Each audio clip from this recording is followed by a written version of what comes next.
Hey everybody, this is Rydo, and we are back to another live stream slash recording of Hearthstone. So let's see, we have a tavern brawl to do today. We have a 40 to get rid of here. Let's see, do we have anybody online that wants to play? Not right now. Let me know in the chat if you do want to play. And so let's start with the tavern brawl. Let's see. We need to play 50 hunter cards, 30 murlocs, and priest and warlock cards. That'll help limit ourselves somewhat, but not really. Alright, let's see. All-star squad. Spiders and portals have had their chance. Now your choice. Pick one card from your deck and you'll get 22 copies plus 8 random class cards. Alright. So let's see.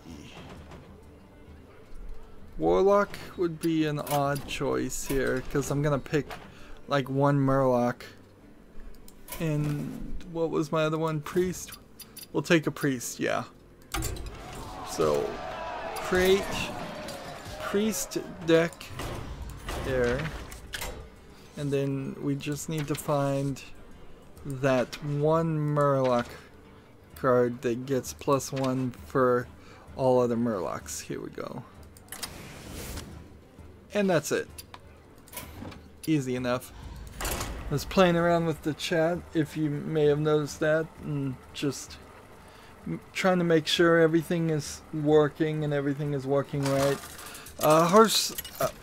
OBS Studio still has some issues, particularly with the Hearthstone deck tracker overlay, in which it has to be reset and things just changing.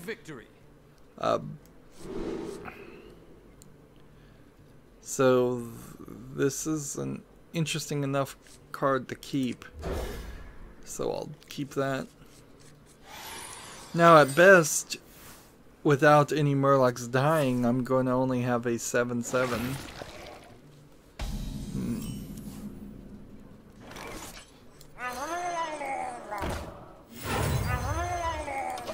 But we shall see what happens here. The problem with doing decks like this is going to be that we're going to run out of cards very quickly. Put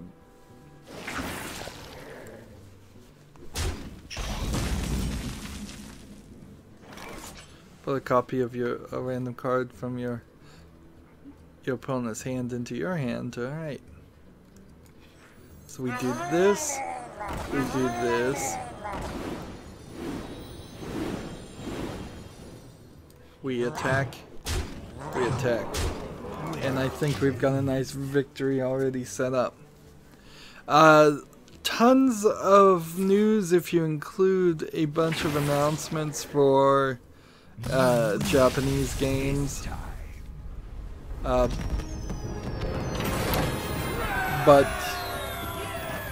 not really anything else super new or surprising there.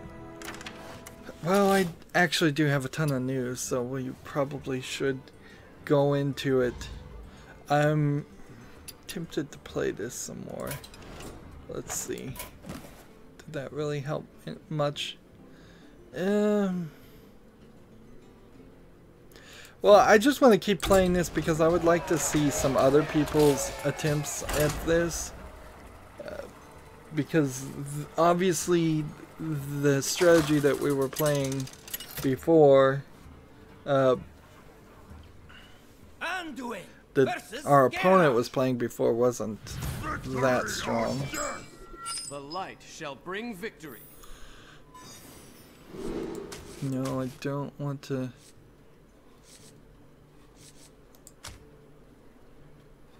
Actually, I probably don't want to keep that. So yeah, well, I've had a interesting few days. I got my adjustable bed base installed. It was an incredible amount of extra effort because it is 185 pounds, fully assembled bed base. The freight shipping delivery guy didn't want to deliver it at all. Like, he literally was trying to drive away and say, I can't deliver it. I don't have the right furniture dolly. I don't have anything. And so I had to basically threaten his job just to make him do his job, which, I mean, the guy was a total jerk from the word go. You wish to live But forever. it got installed, and as soon as it got installed, it worked like a dream. It's incredibly different from, well, what I had before, which was basically nothing, because I had a foam mattress sitting on the top of a box springs mattress that didn't really match at all, and often caused the foam mattress to just curl on the sides, and I'd nearly roll off in the floor. Plus I was that puts me really low on the floor, which was only hurting my back more. Basically I was probably doing everything you could possibly do wrong.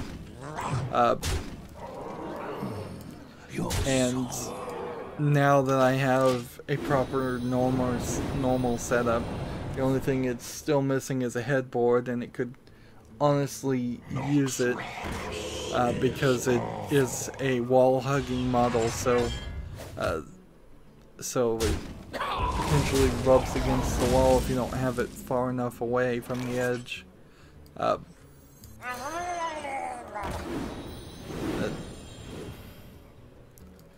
But it's such a better thing that after having it installed, I pretty much spent the rest of that entire day sleeping in it. And frankly, it's become both the best and the worst thing in my life for a long time, because it's now this very tempting, very well suited thing. So instead of recording, now I'm very tempted to just lie in bed and go to sleep again and catch up on insomnia and lost sleep, which you never really catch up on lost sleep. So but my back, ever since getting it, has felt way better, so hopefully it's gonna fix that. The fact that it allows you to sit up at a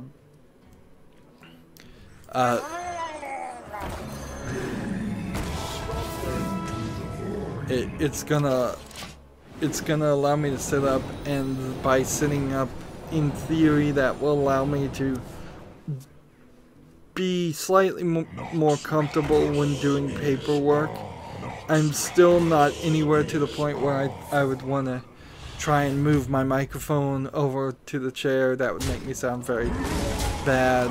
Even in the chair that I sit in and record, there are times when I'm slouching and bored, and I probably don't sound as full of air as I would by sitting up straight. And often in the chair itself is still not super comfortable, so I'll do that and get up and readjust myself, sit up straighter in the chair, which often puts me closer to the microphone, and I have to be careful not to talk when doing that, hopefully. But the main and really only illegitimate complaint about the bed is the fact that it's now too comfortable. Yeah.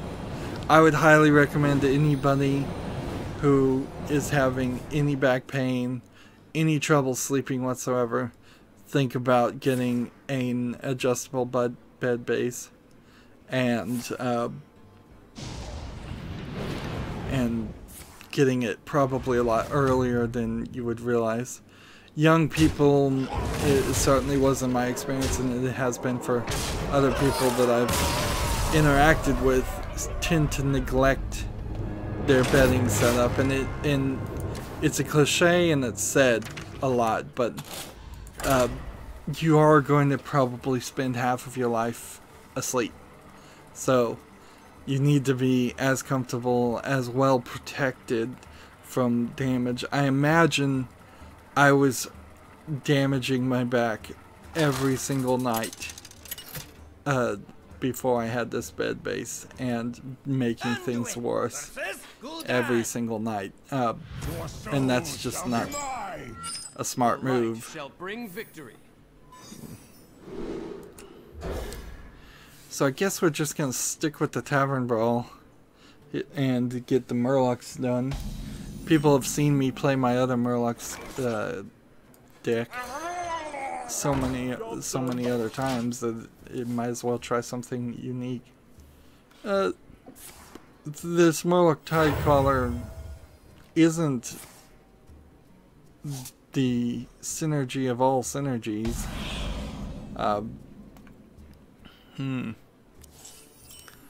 This will be interesting, actually. The question is, he's struck out to do something that will cause me to have to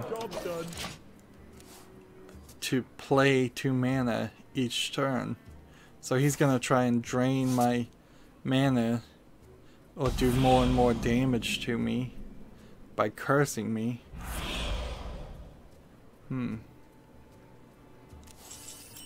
Which isn't a terrible thought, honestly, as a strategy. Unfortunately, I am just gonna get the upper hand because I can do this, and that puts me 18 to 24. Even if he curses me 2 more times, I can next turn play 1 and 1 and probably win.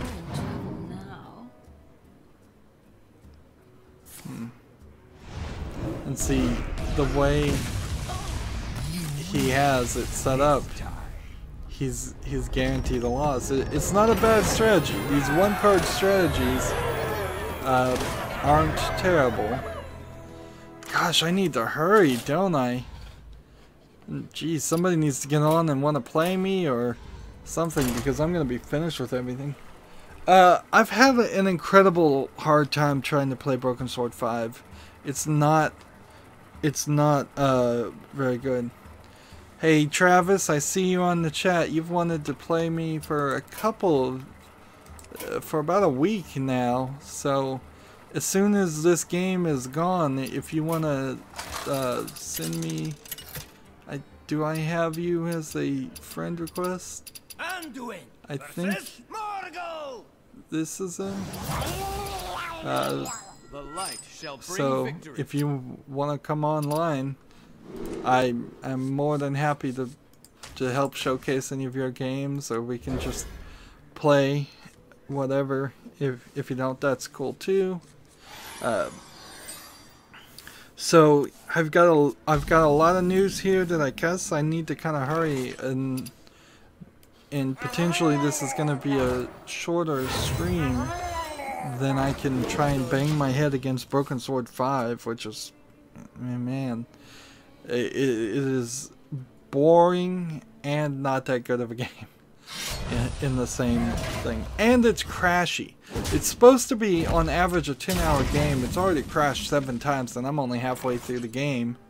And so the Broken Sword series is really going to end with a whimper, because I like the original version of Broken Sword 1 and 2, which are unplayable. I don't like the remasters of 1 and 2, and I didn't like 3 or 4, and I'm not liking 5, so it feels a little odd as a video game critic to go through 5 games in a series and at the end kind of know you're just going to say, well, it all sucks. Travis says, I made a new account plus on break at work, sorry. Maybe we could play during Monday or Tuesday if you stream, because I have those days off.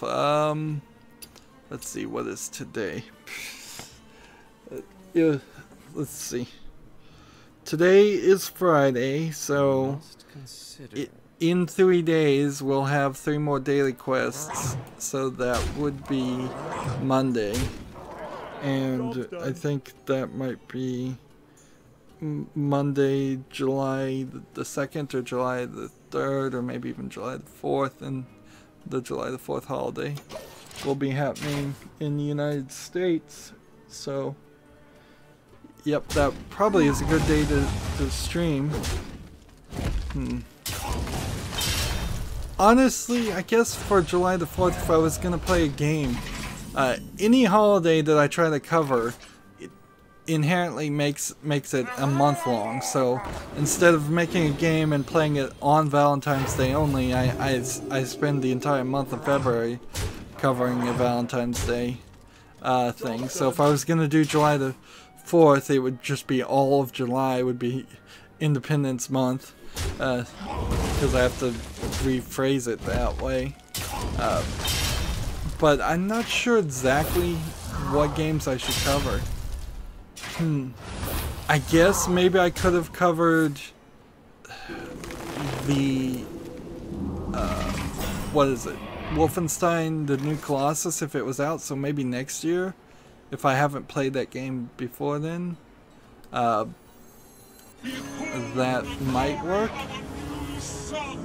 Oh, this guy may have found a way to defeat me. Or I could try to play Homefront, because that's a game about North Korea invading, North Korea secretly China invading the United States. But the sequel wasn't very good, and the first wasn't that great, so I really am not heavily motivated to play Homefront. I was about to win here, and they have figured out a way to stop me from winning. Unless I just get really lucky here. Travis says, gotta go back to work, but see you later. Well, thanks for popping in, Travis. Yeah, even people who pop in and watch for a minute is still helpful. Like, my channel is nowhere big enough to the point where people popping in for a second and leaving hurts it. In fact, I don't even think PewDiePie getting small pop-ins and pop-outs like that hurts his channel, because it's all views as far as I understand on YouTube.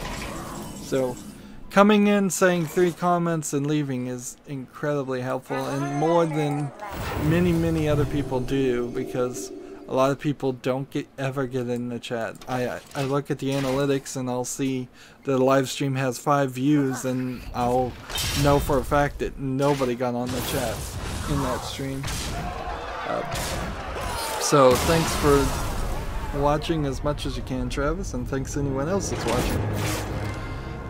Yeah, I'm not sure though what other games would be a good July the 4th game to try or Independence Day to try to play. Since it's a US only holiday, and all the other countries, or a lot of the other countries, have Independence Days too, it's not very much of a global holiday anyways. And there aren't any games that center around the British being the enemy that much, so we couldn't go for the historical perspective and play a game where the British were the enemies. Maybe I could do something like Dishonored and try to put a spin on it, or do something where the British are the good guys, and we could say spin it the other way, but that would probably be insulting and controversial to say. Let's go yay Britain on Independence Day, particularly since I'm not British. That might be funnier if Jim Sterling did it, since he is originally British. Anyways, moving on with news. The Steam sale, the PlayStation sale, the Amazon Prime Day sale is all coming up. Right now, Sears appliances are 40% off, plus an extra 10% off if you're buying washers and dryers. Like, July 4th sales are going on everywhere. All of these sales right next to each other.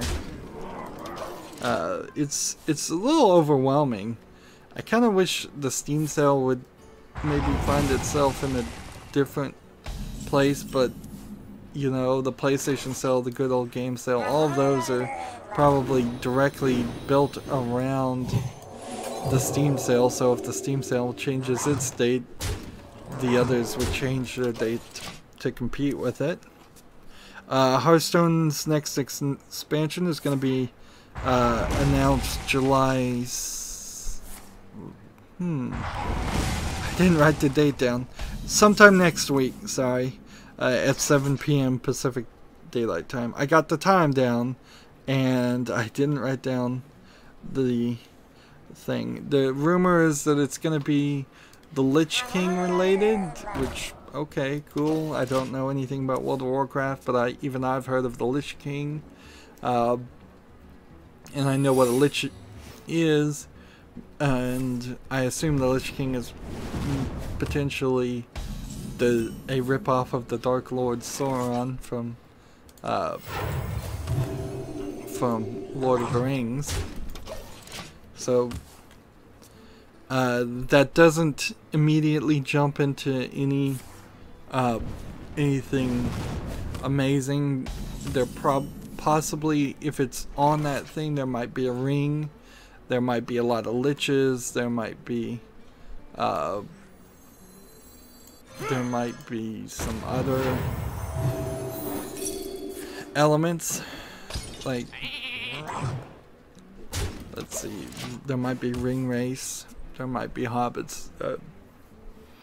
It probably will be a heavier magic expansion and not have like mechs and not have trickery. But I mean, I'm really stretching to even get to that part. So I'll be interested. We are right in line for the next expansion. Maybe about 500 gold short of what I would have, which I really would have preferred, because I'm almost at 10,000, and if the expansion came out next week, I might be like 150 gold below 10,000, but not a big deal. Not also incredibly higher, though, either. So I'm not at 15,000 or 2,000 gold, and I don't think they're ever going to let us get to that point just on doing daily quests.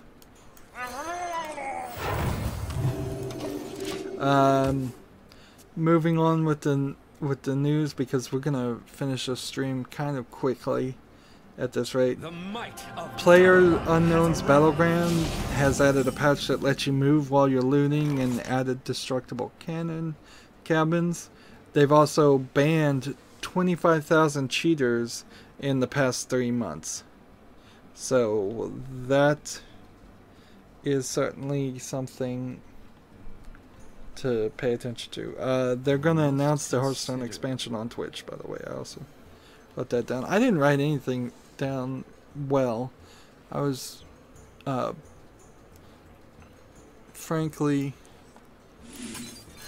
probably not writing well because of my pen was dying and just too big of writing, and there was a decent chunk of like Japanese games that were announced that I couldn't squeeze on them, and I'm just like, well, they don't really matter anyways because they're teasers.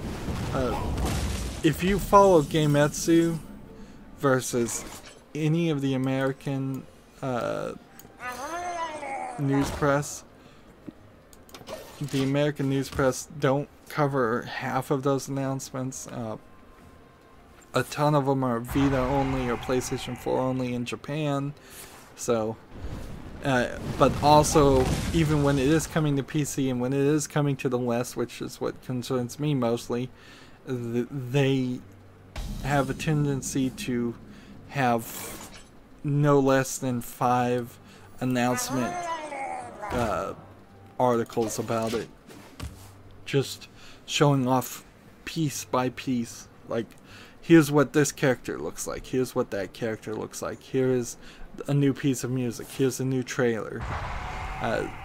Frankly, I would say Gamemitsu is doing a much better job at being a video game journalist than what we see in the United States and the West, because it seems like the West articles do a lot of filtering, do a lot of censoring, and in the sense that they just say, we don't really want to cover this. They make a lot of decisions on what they don't want to cover instead of just putting out all the press releases, which I too also do, and I could see reasons, a lot of good reasons to do that, because you don't want to just bore your audience. But it also means that some facts just get left on the cutting room floor, and that sucks. Like Monster Hunter World for the PC has been delayed because of resources and manpowers. So What to do? I wouldn't inherently say that that's a terrible announcement. The fact that they're coming out at the beginning and just saying, look, the PC version of this game is not going to come out at the same time. We just don't have the resources and manpower for it. But it also is the beginning of a scary possibility that they just said that it was coming to PC and it really wasn't. Or they had no intention to really bring it to PC. And that would certainly suck, but I would hate that more as a precedent-setting thing. We are right now in a good position. Oh, what does this card do?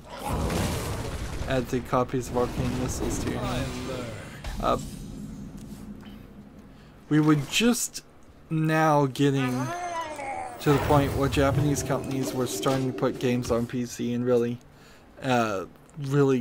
embrace the PC. The last thing we need to do is have a subsect of Japanese companies start to just lie and say games are coming to the PC when they really have no intention to, and then they either give really bad PC ports or they just cancel it completely. And see, that would be the worst case scenario here. Is Monster Hunter World, a game that potentially would be an attempt to convince the West to embrace Monster Hunter games, says it's coming to PC, delays it almost immediately, potentially delays it several more times, just the PC version, and then eventually just says that we're going to cancel it, we're not going to release it. And even if they were internally working on it, if the same outcome remains the same, that there's an announcement of a PC version of any game, and then after many delays it doesn't come out, that's not great. That's not great. Moving forward, the SNES Classic has been announced. I think I already talked about it. Turns out the connectors on the front are fake, and they flip down to the standard, to the connectors that were on the NES Classic, which are those extra connectors that I imagine they still have a warehouse for, that you would connect the Wii Nunchuck to. I might as well just play this.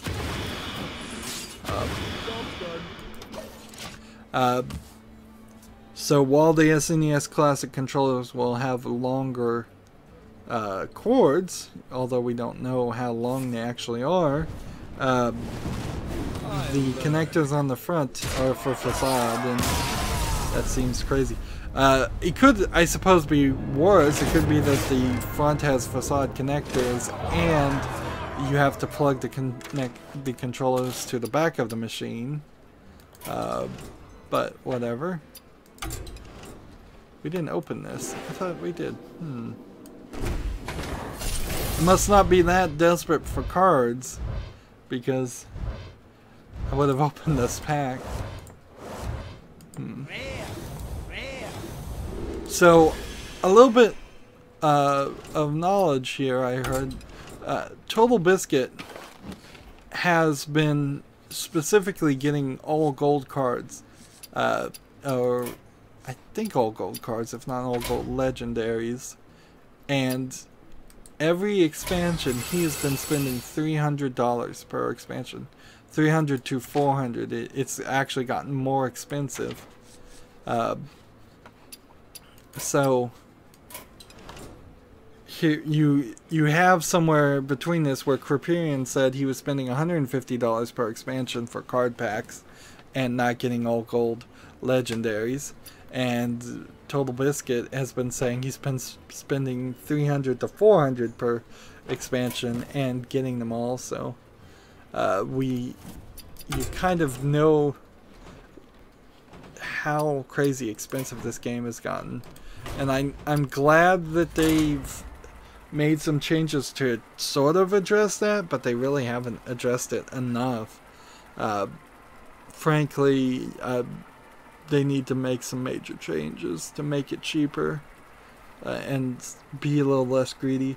And they've also made a little bit of a change to the Overwatch loot boxes to make them less greedy too, but it's not going to be great. Hearthstone needs a change of heart. Speaking of Blizzard, the remastered version of StarCraft 2, I believe, is gonna, or StarCraft 1, I think, actually, is gonna be out pretty soon here for $15. I think I wrote that down somewhere. So I may mention that again. That will certainly be a interesting purchase option for me. I don't think I'm gonna get it brand new or pre-ordered or anything, but maybe at some point in the future, if I could ever afford it, I would get it. It's one of those few games that's not on Steam that I'm willing to buy because I'm already doing Hearthstone. Do I have a random beast in my hand? Yes. So that powers that up, and then I end the turn. The SNES Classics will have different versions for the Japan and the Western version. As far as I can tell, there's no other different version, so like the European version seems to be the same as the American version. They will have more units than the NES Classic, but only for this year. It's still a limited release, and if Nintendo had just said that for the NES Classic, people would have been better off. Star Fox 2 will be included, but it is a lot of what Star Fox 2 is simply converted, was converted into Star Fox 64. So people may play that game and see a few different things, but they may very possibly think that it feels very familiar, or that it just has major elements. Like, I wouldn't be surprised if the general story beat is the same, the level layout is the same, and that the graphics are just the only thing that really changes in the controlling. Let's see. I don't know the full story behind this, but I would like to know. But the former CEO of Playdead, who made Limbo and Inside, and he co-founded Playdead Studios, has now co-founded a new studio and left Playdead to a new studio called Jump Ship. So the statement here and the joke here is that he's jumping ship, and to me this feels very much like there's some bad blood going on here. Unless I missed something where Playdead was acquired by some big company and he just wanted to remain independent. And there's something of a kind of codependence there too, because he co-founded Playdead, and now he's co-founding another company. So whoever this guy is, I didn't write down his name. I think I did. No, I guess I didn't on that story. Sorry, not enough facts on my news reporting. He either doesn't have a skill set or doesn't have the confidence in his skill set. Otherwise, he would just start his own company and make himself the boss, I would think. But maybe he doesn't have the funding. So Jumpship's first game is called Somerville. So we can look forward to that at some point. In a somewhat similar story, Prey's creative director and founder of Arcane Studios, makers of Prey and Dishonored, Ralph Colantonio, has stepped down. So this sounds a little scary for Arcane Studios. Bethesda, owned by ZeniMax, and Arcane Studios, owned by ZeniMax. This potentially feels like maybe they're not going to make any more. They're not going to make any more Prey games or Dishonored games, and while they're at it, they may. Do they make the Deus Ex games too, or is that a different company? Is that a ZeniMax company? I don't remember.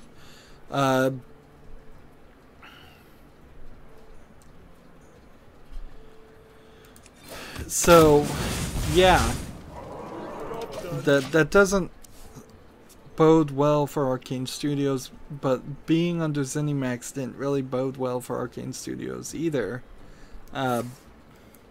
ZeniMax has been buying up companies and then, while not treating them horribly, not really doing a great job with them too. Remember, Bethesda hasn't even started working on the next Elder Scrolls game, and they probably won't until Elder Scrolls Online stops making the money.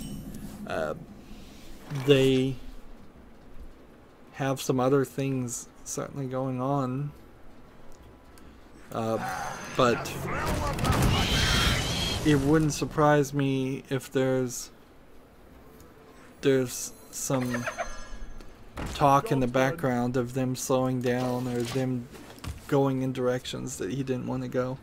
But then again, he may have stepped down for a completely different reason too. So we will have to wait and see what this really means, because all we can do is speculate right now.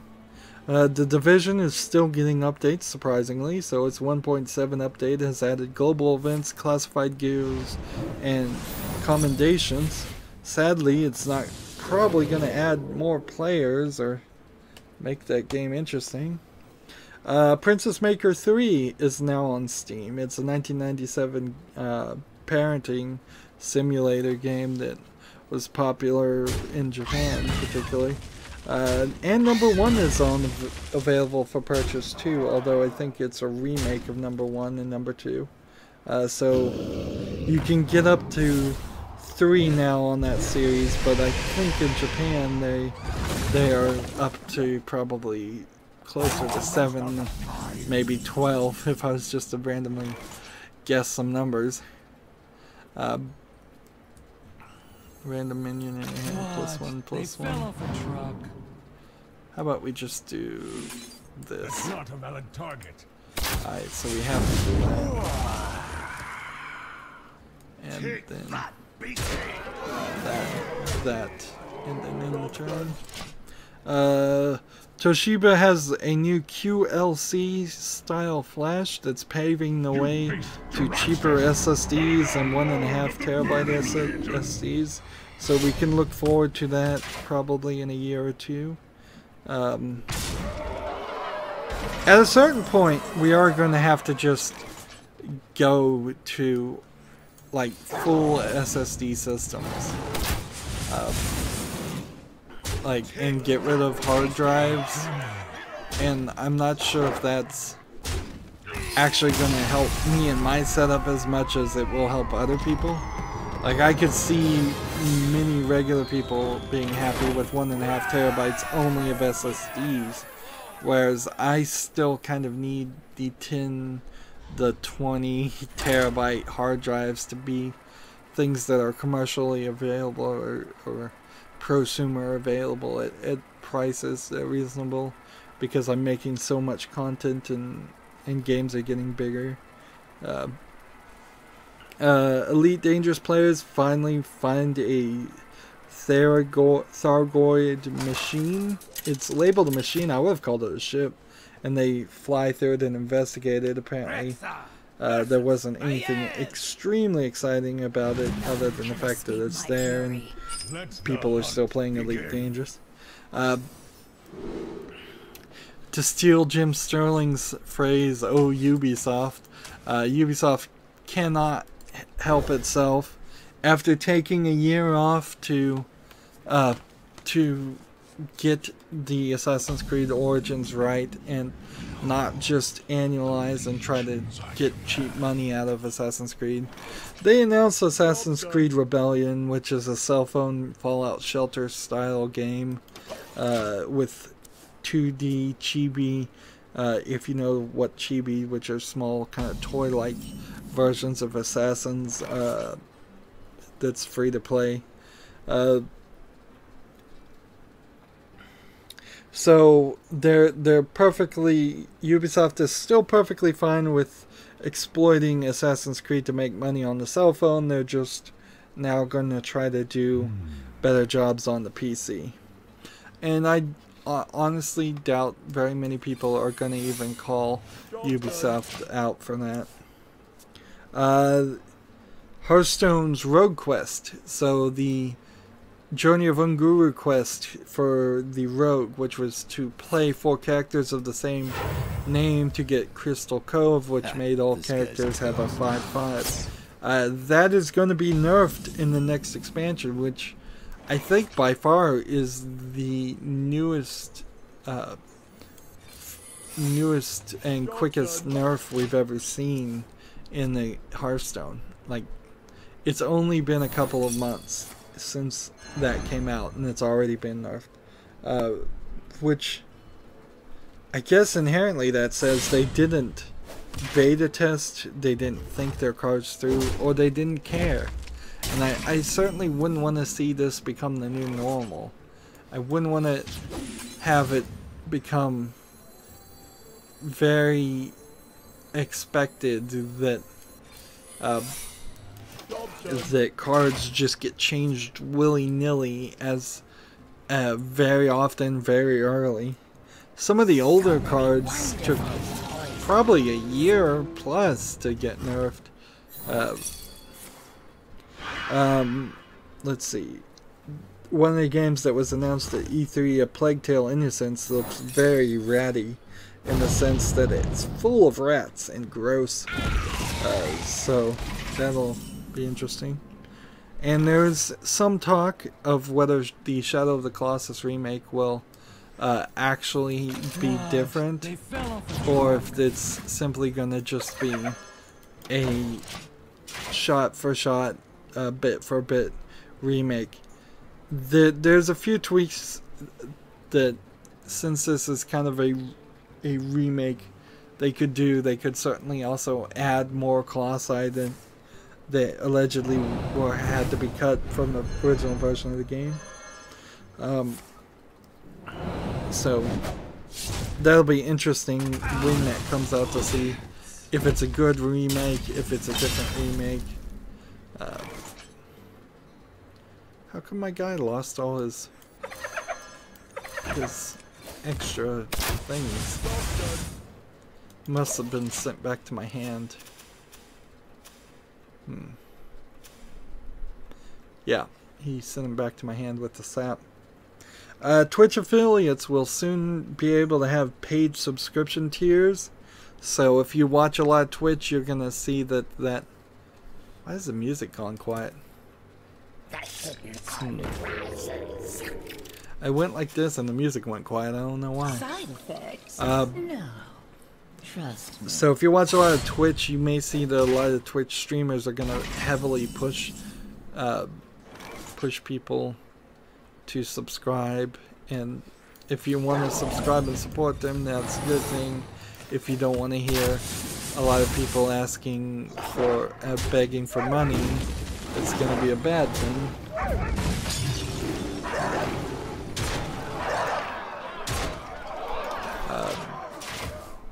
Also, I found out that if you do a actual DMCA, because I don't think Twitch has a content ID system or does it differently. If you actually get a DMCA on Twitch, they just ban your ability to stream in your entire channel for 24 hours, and they don't really put any kind of notice up or anything like that. So since like there's a 3-strike policy and Google works real hard to not allow people to send real DMCAs and instead do DMCA like things, at the very least your entire channel doesn't get taken down with one claim. So for me personally, that builds right into the idea that I don't think I would ever be happy or feel very safe streaming on Twitch as my only way of doing things. Let's see. Moving on, GameStop is giving away fidget spinners with the Crash Bandicoot Insane trilogy. So that's what they've sunk to as far as their advertising. Nintendo Switch sales have surpassed 1 million in Japan. Pinball FX3 has been announced, and the majority of the previous content will carry over for free. That's for PS4, Xbox One, and PC though. So if you have any of the previous systems, you're not going to get Pinball FX3 at all.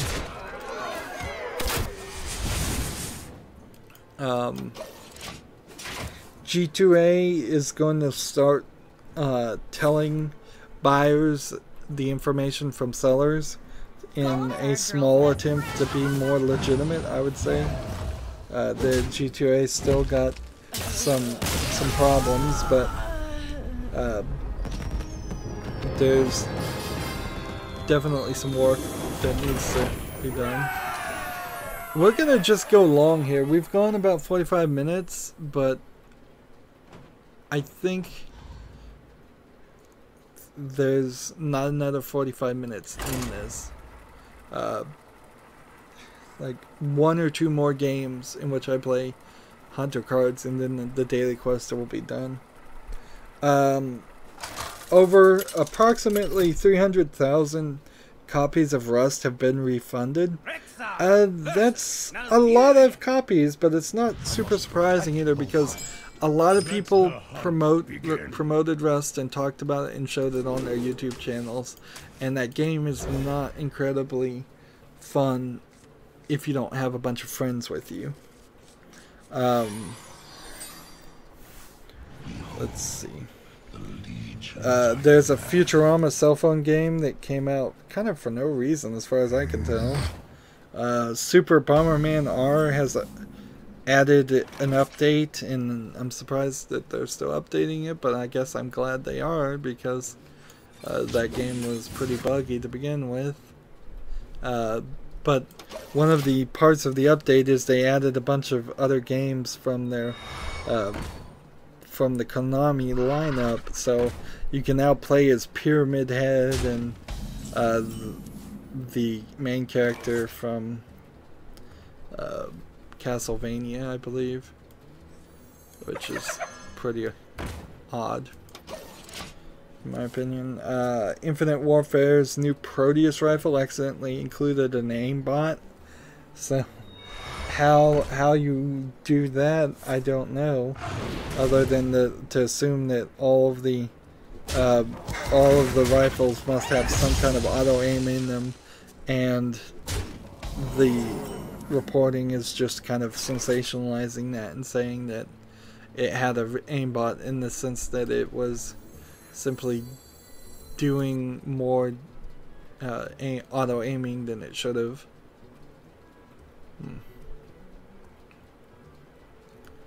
Let's see.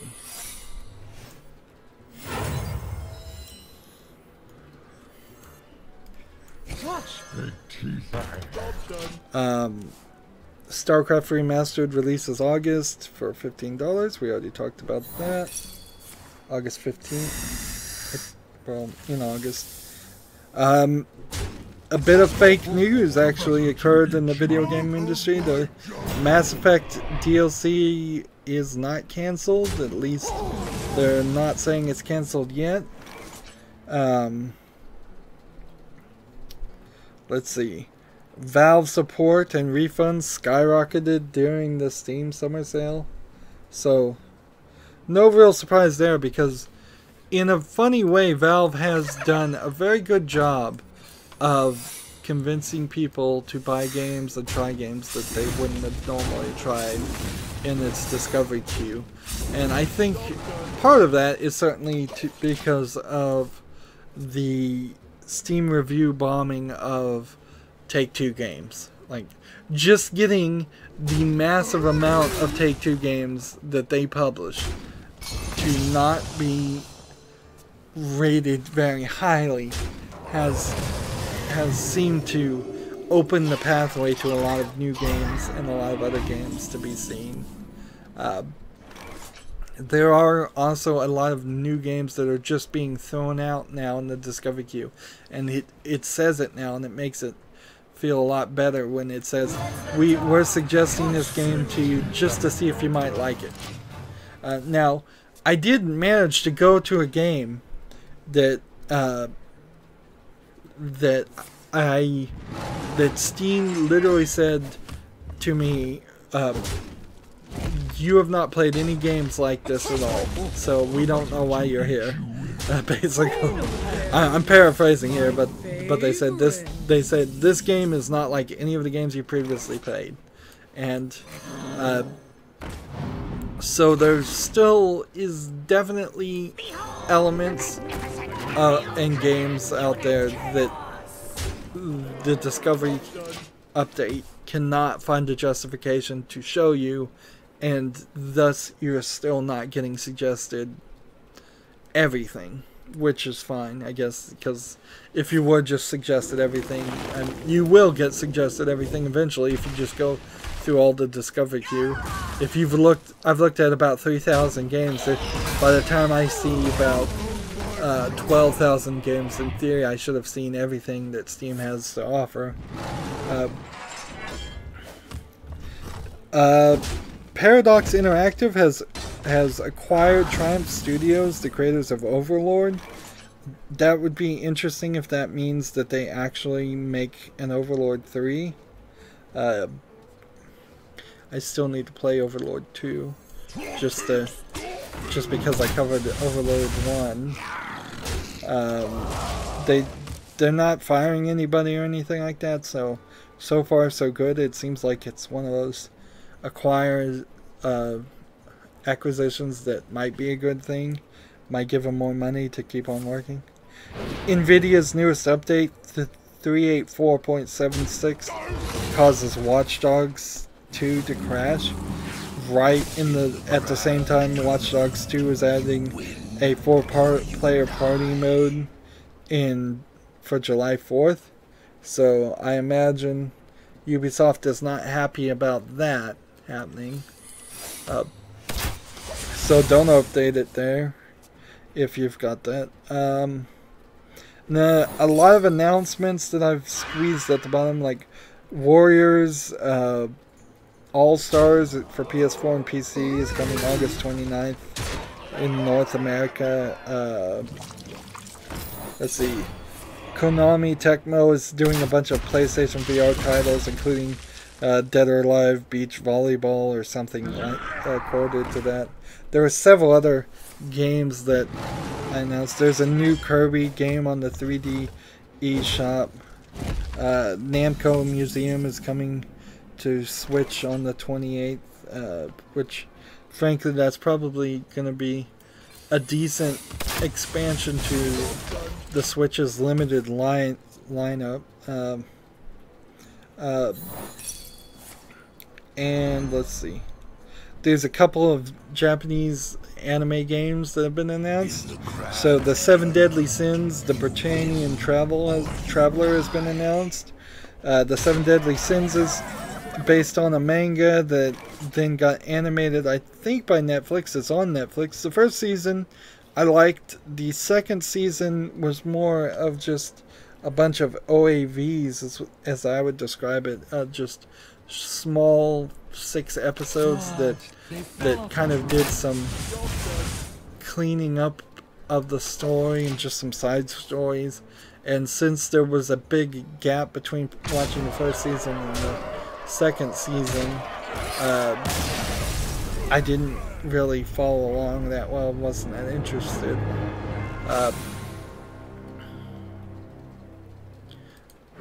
Somehow I made it to rank 18 here. I'd like to continue to make it to rank 18. Another anime that's out right now is a game called Is It Wrong to Try to Pick Up Girls in a Dungeon, and that's going to be an RPG game. And so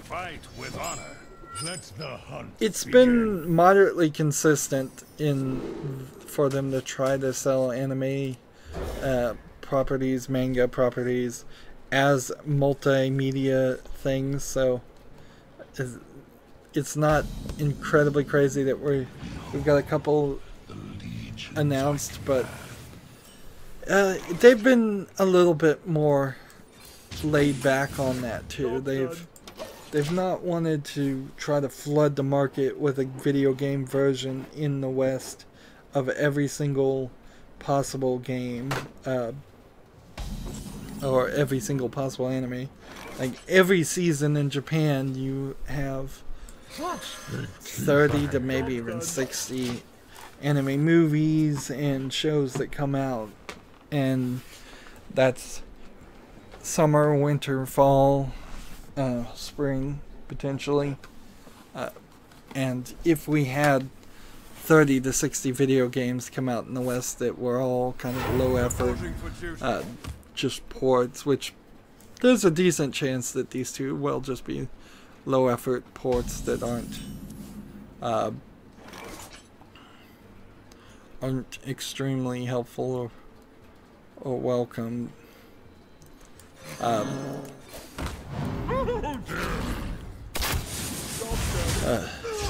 It would really flood the market, and I don't think the video game and the PC market is quite ready for that.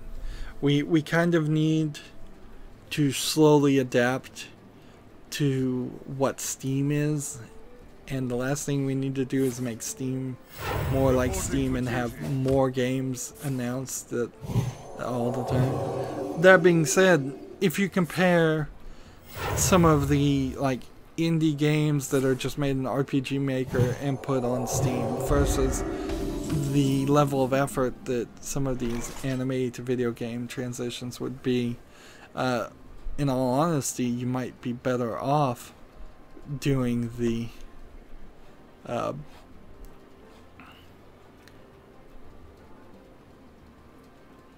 you might be better off playing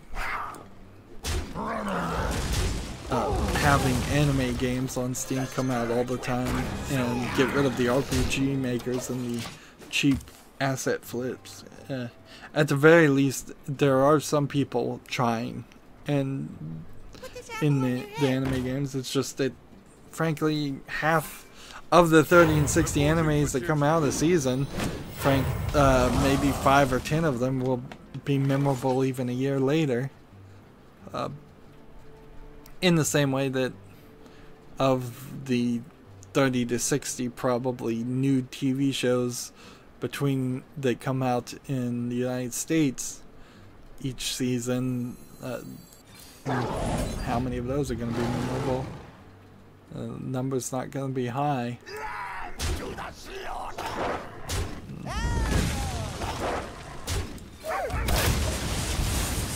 And then the last thing I have on my thing is it turns out Steam review bombing works, which is sort of surprising. It doesn't work with the discovery queue though, because there's plenty of games that I'm getting shown that are marked as highly negative, and they still consider them popular.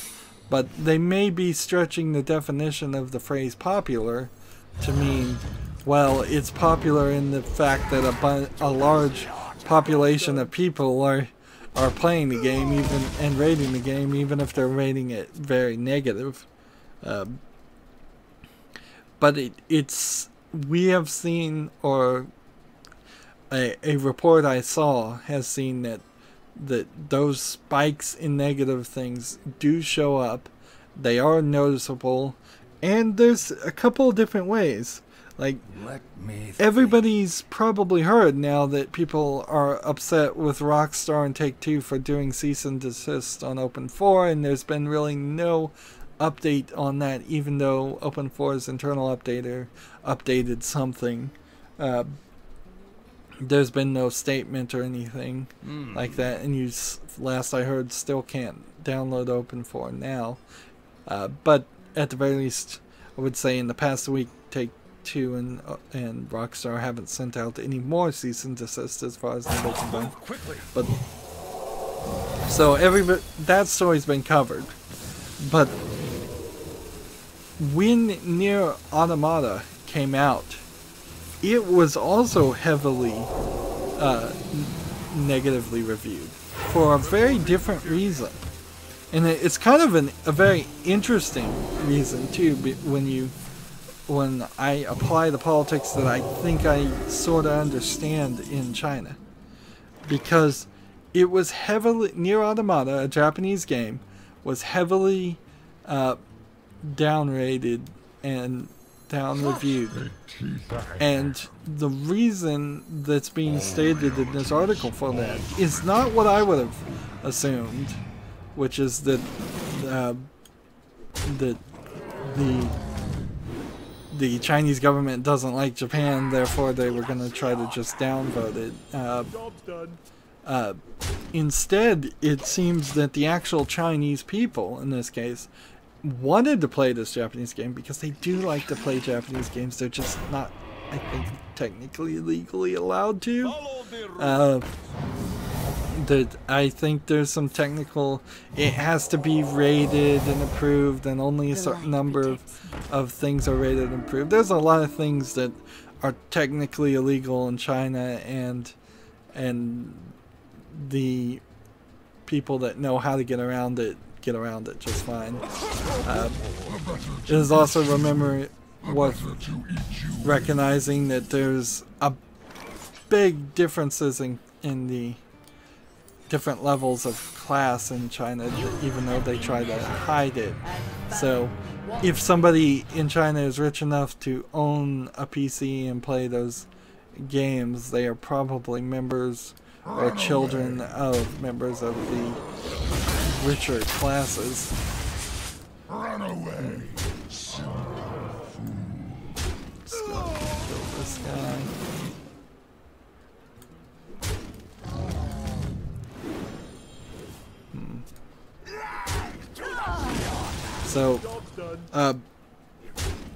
So that's kind of a awe-inspiring moment for me, particularly, that to hear the Chinese people actually demand localization.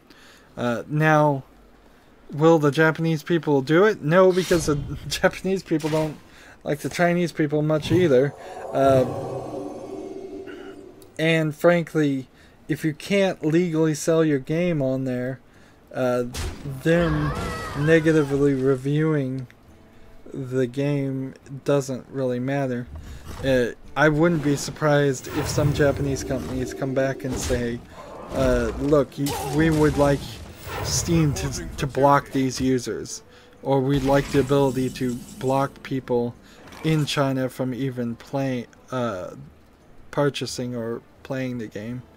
Like, I could see a lot of conservative Konamis and and let's see who are some others that might do something like that. Ubisoft might do that, but they're not a Japanese company. But yeah, I could highly see that their solution to the vote bombing would be just stop these players from owning the game in the first place. And I could see the Chinese government also saying that. Or I could see the Chinese government just leaving everything as it is, because the government's policies are the things that are stopping the games from legally being sold, unless I'm totally wrong about that, but I'm pretty sure I'm not. And inherently it would be nice if their policies would change and they would crack down on and stop encouraging people to make cheap rip-offs and selling copyright infringing games. Like, it would be very, very hard for me to get into playing Chinese games as they are now, because that's gonna be a ton of games that won't be localized to English, so it's a two-way street. It's gonna be a ton of games that are gonna suffer from being rip-offs or just being bad games. There's a lot of Chinese MMOs out there that I couldn't cover just for time reasons. There's certainly a high level of not understanding of Chinese many varied cultures for being such a large land mass is what I meant to say there.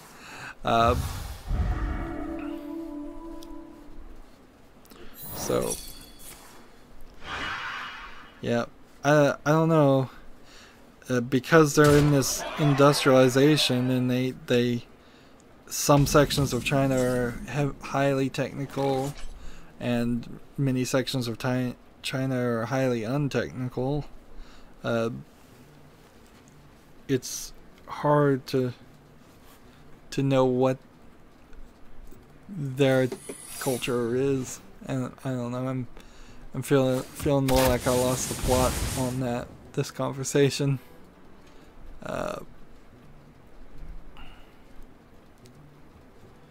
Yeah, I'm just gonna end the turn here. Do I have an explosive trap? Nope. But yeah, I guess from taking a step back and getting away from the specific country of China, there are games out there in countries that I would like to see more localized. I'd like to see Steam be the middle ground in which all of that happens. There's clearly an opportunity here in the case of Steam to try to convert the people that are downvoting a game because it's not localized into something else. Like, I would like to convert those people into people who could click a button and say something like, I want it in my language. Please localize this. Please add voice acting to this. There's a ton of, from my perspective, there is a ton of Japanese visual novels and English visual novels from the West that simply don't have full voice acting. And as a YouTuber, I've said this many times, I'd kind of like to play some of those games, but I can't do it if I have to sit there and talk the whole time.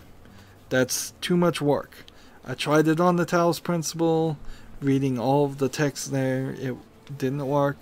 My voice isn't something I'm incredibly happy with, personally. I also say a lot, particularly on these streams, and I didn't even know I was doing it as much as I was doing it until I went back and listened to a video a couple days ago. But yeah, I just kind of demand that element of full voice acting, and I too also demand full localization. I can't go play a game if it's in a language I don't understand unless it's an incredibly simple game. So are we done here? Hopefully. No, we still need to play 2 more hunter cards. Well, we've gone 25 minutes over, so I wasn't fully on the ball there. Like, this could have been 2 recordings, one 45 minutes, one 30 minutes at this rate, but whatever. And it's last thing I need is more recordings of Hearthstone. I need more recordings of everything else. I will fight with honor. And I'm trying to play Broken Sword 5 now, and I'm doing 30-minute episodes, and even at 30-minute episodes, it really just gives me more time to find excuses to take a break and not get back to playing the game. Like, I barely do an hour's worth of recording, and then I say, you know what, I'm gonna go do something else, and come back 2 hours later. I heard a podcast I was listening to where they said that artistic people need a lot of downtime, and somebody who is very artistic, I think Mozart, only worked 4 hours a day, and I'm like, oh, that's probably getting close to how much I work, but frankly I don't think I'm that artistic, and my desire to create content is higher than that. I started this channel kind of jokingly on the basis of if you can't do quality, do quantity, and I'm still certainly trying to do that. And there's just so many games to play. Over 760 games now with the most recent summer sale, and I didn't even spend a lot of extra focus to get to that. I barely was just sweeping up the few things that were reasonable to purchase in the summer sale. There's still a lot of bundles in the last series that I haven't even begun to get. A lot of things that are still too expensive. Let's see.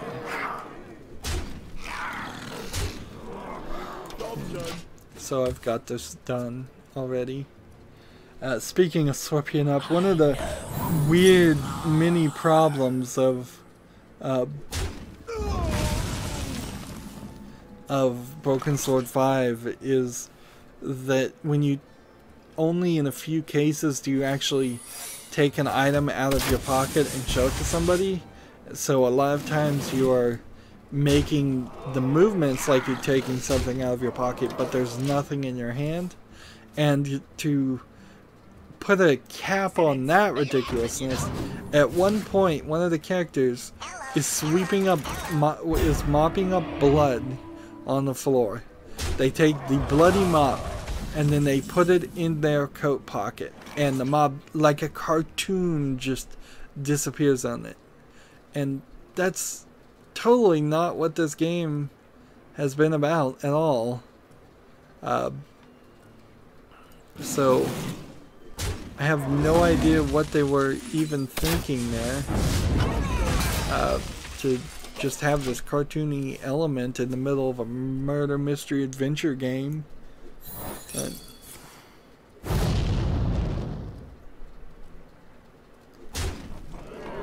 So We're gonna be rich.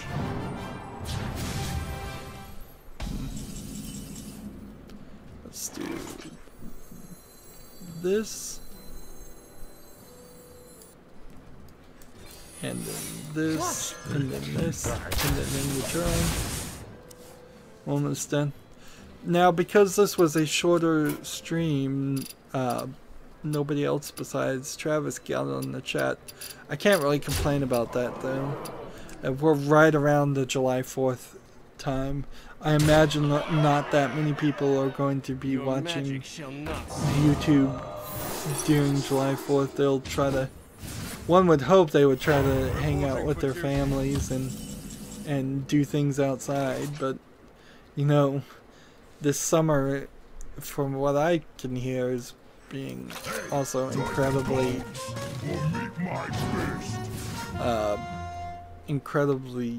hotter than normal, so I wouldn't be surprised if a lot of people do stay inside and not do the usual July 4th barbecue stuff.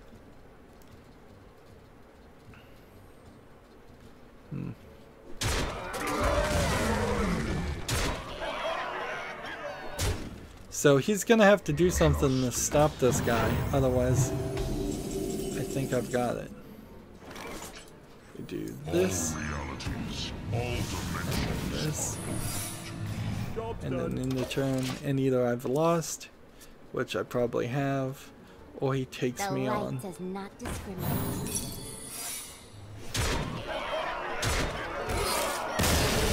There we go. So we did it. We got everything we needed to do done. I think we did, at least. Yes, we did. We're ready for the next expansion. I'm happy to see the next expansion, frankly. So we did maybe 1 or 2 arena runs, which would have been about 300, which would have, on top of that, been only about 25 short to be at 10,000. But we're close enough. We got our goal done. I'll be back in 3 more days. That's going to be it for this stream. As always, I ask you to like, share, subscribe, comment, and watch every second of my videos if you can. That all helps me with YouTube, tells them that my videos are worth watching. If you want to friend or follow me on Facebook, Twitter, Tumblr, Google+, which is celebrating its 6-year anniversary, which is amazing. Google+, Steam, or Battle.net. All of those links are down below in the description box. Thank you for watching. Have a good evening.